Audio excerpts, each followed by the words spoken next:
이 천태소지관이 이 속가형이 진침을 위해서 만들어준 책이다라는 것 정도는 이해하시기 바랍니다. 알겠습니까? 네.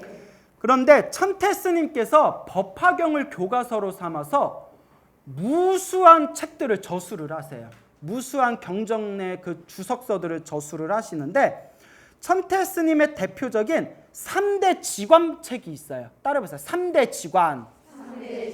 그게 이렇게 밑에 내려와 보면 자, 두 번째 문단에 보면 두 번째 문단 보이세요? 네. 천태대사 많은 저술 가운데 그 밑에 보면 마하지간이라고 있죠. 네. 첫 번째가 마하지간이야. 마하지간 동그라미. 마하지간 동그라미. 그 다음에 그 밑에 내려보면 그 옆에 초기 저술 석선 바람일 차제법문이라고 돼 있죠. 네. 줄여서 차제선문 동그라미. 차제선문. 마하지간 하나, 그 다음에 차제선문 하나, 그 다음에 마하지간이 가장 핵심되는 법문인데 어려워요. 마하가 따라해보세요. 마하. 크다, 위대하다란 뜻이에요. 그러니까 어려워요. 마하지간이 어려우니까 내용을 좀 쉽게 차례대로 한 단계 한 단계 밟아서 이 마음을 닦는 법에 대해서 다시 저술한 게 차제선문이에요. 차제가 차례차례란 뜻이에요. 어떻게? 차례차례 닦아나가는 법문. 그래서 차제선문. 그래서 마하지간하고 차제선문은 수행이 뛰어난 스님들을 위해서 설하신 법문이에요. 그래서 마하지간과 차제선문보다는 조금 수준을 낮춰서 불교를 잘 모르는 속가형님도 공부할 수 있게끔 핵심과 요약만 이렇게 저술한 것이 바로 무슨 지관이 된다? 천태소지관이 된다라고 이해하시면 되겠습니다. 알겠죠? 네. 그래서 마하지관 1, 차제선문 2, 그 다음에 천태소지관 3 해서 3대 지관법에 대한 그런 어떤 3대 저술이다. 이렇게 이해하시면 되겠어요? 14페이지, 15페이지 보면 지와 관에 대해서 설명하는 게 나와요. 무엇과 무엇? 지와 관에 대해서 설명하는 게 나오는데 지는 산스크리트와 사마타에서 나온 말이에요. 사마타. 사마타. 나중에 자세히 설명드릴 거예요. 관은 윗바사나. 그래서 사마타, 윗바사나. 많이 들어보셨죠? 그래서 사마타는 마음을 집중해서 고요해지는 거예요. 따라해보세요. 마음을 집중해서 고요해지는 경지. 그래서 집중과 고요예요. 집중, 고요. 그게 사마타예요. 번역해서 멈출지, 그칠지라고 번역을 했어요. 멈추다, 그치다. 관은 윗바사나. 윗바사나는 관찰하는 거예요. 따라해보세요. 관찰. 바라봄. 알아차림. 마음을 관찰하고 마음을 바라보고 마음을 알아차리는 거예요. 그래서 지혜가 일어나는 거예요. 무엇이 일어난다? 지혜가 일어난다. 그래서 관이라고 번역했어요. 그래서 사마타는 집중하고 고요해지는 경지고요. 윗바사나는 바라보고 알아차려서 무엇이 일어나는 경지? 지혜가 일어나는 경지. 그래서 사마타, 윗바사나, 그리고 지와 관이라고 부르게 됩니다. 알겠습니까? 네. 자, 여러분, 제가 우리 불자님들한테 꼭 드리는 이야기가 있어요. 여러분, 우리는요, 우리 불제자들은 수행을 할 때, 공부를 할 때 반드시 우리의 교과서는 부처님의 경전입니다. 무엇이 옳고 무엇이 그른지를 판단할 때도 정확히 무엇에 근거를 둬서? 경전에 근거를 둬서 우리가 공부를 해야 됩니다. 이건 망고의 철칙이에요. 더더구나 지금은 부처님이 세상을 떠나신 지 2500년이 흘렀기 때문에 말법 시대라고 해요. 부처님의 법이 쇠퇴해지는 말법 시대이기 때문에 말법 시대가 되면 가짜 도인들이 부주기수로 많이 나타난대요. 깨닫지도 못했는데 깨달음을 얻었다는 가짜 도인들이 엄청나게 세상에 많이 출현합니다. 그때 속지 않으려면 무엇의 기준을 둬야 된다? 경전의 기준이 되어야 된다. 이거 중요한 겁니다. 적어도 경전에 철저하게 기준을 두면 크게 어긋난 길은 안 가요. 그래서 제가 항상 당부드리는 얘기가 있어요.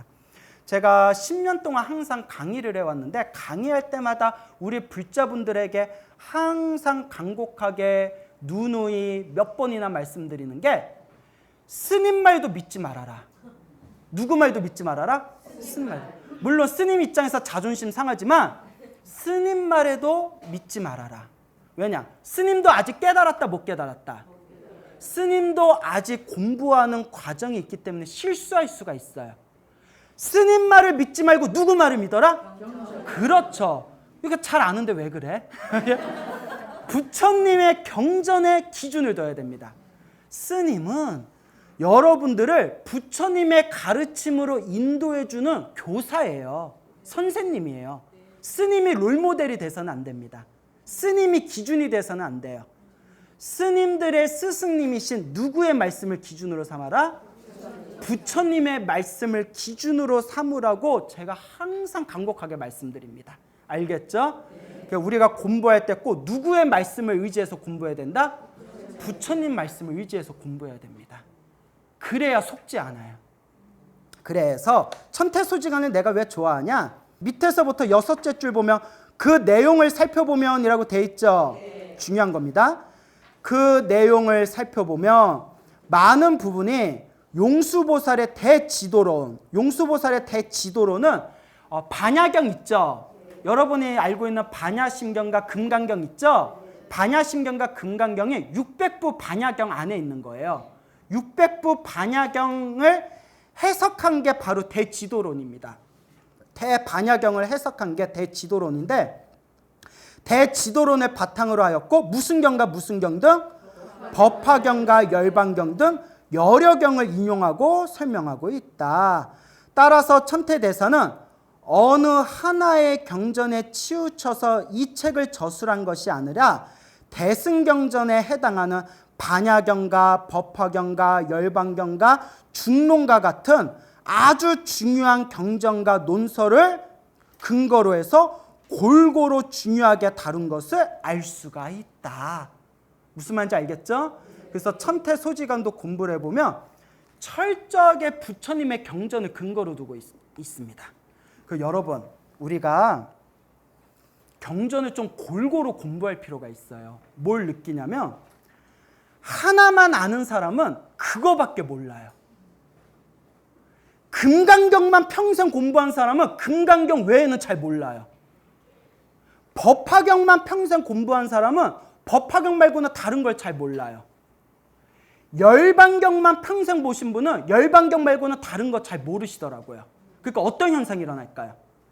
자기가 배운 것만 최고라고요. 금강경만 배우신 분은 금강경이 최고래요. 법화경만 배우신 분은 법화경만 최고래요. 열반경만 배우신 분은 열반경만 최고래요. 뭐가 최고일까요? 부처님 법문 하나하나가 다 소중합니다. 무슨 말인지 알겠습니까? 그러니까 좀 골고루 배울 필요가 있어요. 견문을 좀 넓혀야 돼요.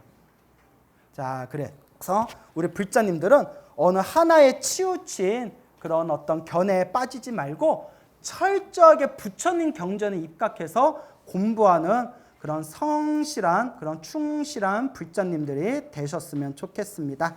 알겠죠? 네. 자, 그래서 항상 우리가 경전에 입각해서 공부하자 명심하시길 바랍니다. 자, 이해 안 되는 거는 이렇게 표시해놓고 그냥 넘어가세요. 나중에 우리가 천태소지간 다 공부할 정도 되면 그때는 다 이해가 되는 내용들이니까 아직 무슨 말인지 잘 모르겠다 하는 분들은 이렇게 표시해놓고 척척 이렇게 넘어가시면 되겠습니다. 공부를 못하는 사람들 특징이 모르는 내용이 나오면 일단 넘어가서 진도를 빨리빨리 나가야 되는데 앞부분에 모르는 게 있으면 그거에만 집착한대요. 제가 그랬거든요. 그러니까 모르는 거 있으면 좀 넘어가세요. 20페이지 보여요? 네. 밑에 천태대사 일대기 보이죠? 네. 자, 제가 한번 읽어보겠습니다. 천태지대사는 천태지자예요. 지자라고도 하고 지라고도 합니다. 중국 천태종의 개조라고 할 수 있다. 하지만 달리 초조, 첫 번째 스님은 해문선사, 동그라미 해문선사. 2조는 남학해사선사, 남학해사 동그라미. 3조, 세 번째 스님이 바로 누구예요? 천태대사. 근데 무슨 종이에요? 천태종이에요. 천태대사인데 천태종이에요. 왜냐? 세 번째이지만 천태종이 천태대사 때문에 널리 크게 불길같이 일어났대요. 그래서 족보로 따지면 몇 번째지만? 세 번째지만 종파의 이름을 내걸 때 누구의 이름을 내걸었다? 천태대사, 천태종 이름을 내걸었다. 우리 한국불교 천태종하고는 달라요. 이거는 중국불교의 천태대사의 천태종이고요. 한국불교의 천태종은 몇십 년 전에 그 상월 스님이라고 계시죠? 상월이라는 스님께서 신묘장구 다란이를 열심히 외우셔서 신통과 도가 트이셔가지고 단양 구인사에서 절을 창건하셔서 법을 널리 펼치신 분이 한국 천태종이거든요. 그래서 족보가 좀 다릅니다. 예, 이건 중국 천태종이에요. 자, 그래서 이거 헷갈리는 분이 좀 계시더라고요. 자, 그러면 오늘 여기서 마치겠습니다.